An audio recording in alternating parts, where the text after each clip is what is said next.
Hi guys, how are you? Okay.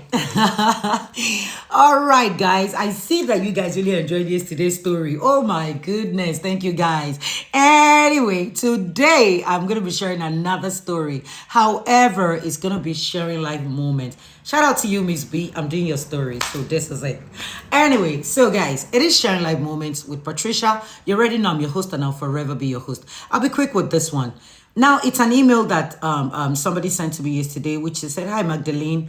I've been watching your blah, blah, blah, blah, blah, blah." I'm sorry with my English language and all that. Pardon me. I've been watching your story, whatever. She said that. Thank you. Thank you so much. I appreciate you. However, she said something. My best friend of 7 years living with me is now, I took her to my place of work. I gave her a job at my place of work. And today, my boss has sacked me and is now dating my best friend. And my best friend is now the one doing my job, my position. You even mentioned that to the extent that my boss brings her home late at night when our job closes at 6 p.m. Okay.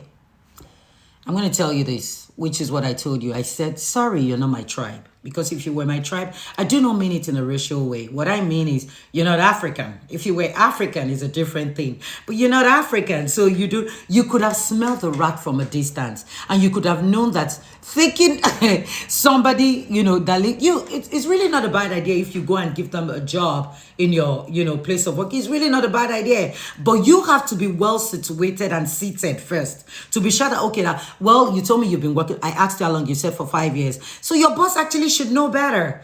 But then your boss, how will he know better? He doesn't live in the house with you. It depends on the story your best friend who is living with you gave to him. And that's what's causing this reaction. Also, understand the fact that we men, we love to make a fool of ourselves in the sight of men. I have said this over time.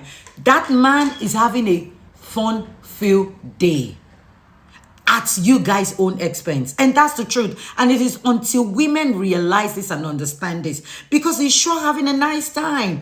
He's having your friend. I remember asking you categorically, did you date him? You said no, although both of you have been in a compromising mood, but you walked out of it. You ensured that it never happened. I'm glad you ensured it never happened. In the first place, the compromising mood shouldn't have even come up in the first place. Because the truth about it is that there's something called self-respect. There's something called, you have to actually place yourself in a certain pedestal, especially with work.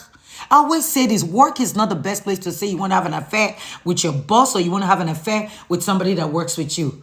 You're putting yourself in jeopardy, serious jeopardy, and that jeopardy will fall on your friend soon. Bet me. I told you that. I said it will fall on her soon because you ended up not, dating. She's the one that is now dating, thinking that she's having her way and she's having a field trip. No, she's not. At the end of the day, it's going to, get messed up. And like what I told you yesterday clearly, which I'm going to reply you here right now, which is what I said. I said, get rid of her. Ensure she moves out of your house. Give her the next 2 weeks. She's not working. So she has a job. So give her the next 2 weeks or probably 5 days to move out and tell her that, she should be able to get a place for herself now. She's dating the CEO. So what are you talking about? She should be able to get a place for herself right now.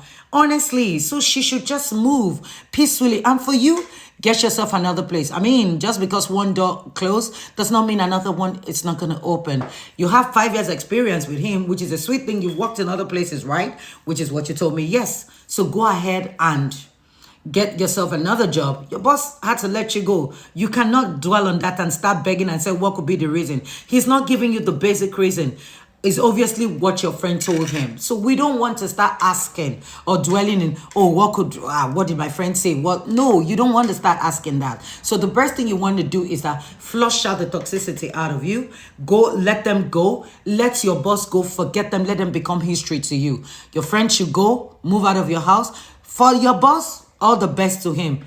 Go somewhere else. Everything will come crashing down. Not to his face, but to her face, because she's the biggest loser here. I'm telling you the truth. You might think she's gaining, but she's the biggest loser.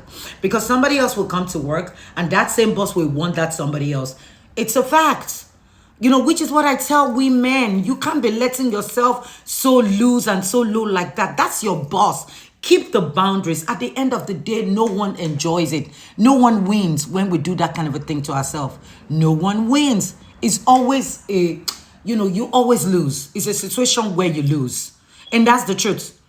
Because you took a risk. Come on now. So like I said, which is the candid advice I'm going to give to you here again today, is move on. Pray about it, move on. I'm all about prayer. Just pray about it. Tell God to take care of you and find you another door. Open another beautiful door that is way bigger and better. And to prove to your friend that God truly can answer your prayers. So just move on. However, for that your friend, please get rid of her ASAP. I don't care how close or whatever bond you think you guys have. Please get rid of her. She's not worth it. She wasn't worth it the first place. She's still not worth it right now. Guys, I believe I've said enough. I do not want to take much of our time. Yes, honestly, I'm beginning to understand what Deborah's Grace is all about. Yes, God. And like I said, I'm glad I say yes to it. Thank you, Jesus. Anyway, until next time, more juicy topic. However, guys, you can email me at houseofmagdalene16@gmail.com. Okay? More stories. Bring it on. I think I'm ready. As much as I said I didn't want to do this one, but I had to do it for you, okay? Do you know my tribe? Like I said, if you're African, it could have been a better place, but not in a racial way, okay? So don't get it twisted. I'm just trying to say I respect you and I respect your person. That's why you could have smelled a rat from a distance, because we do. We're streets, okay? God bless you guys for watching. Have a blessed day. Bye.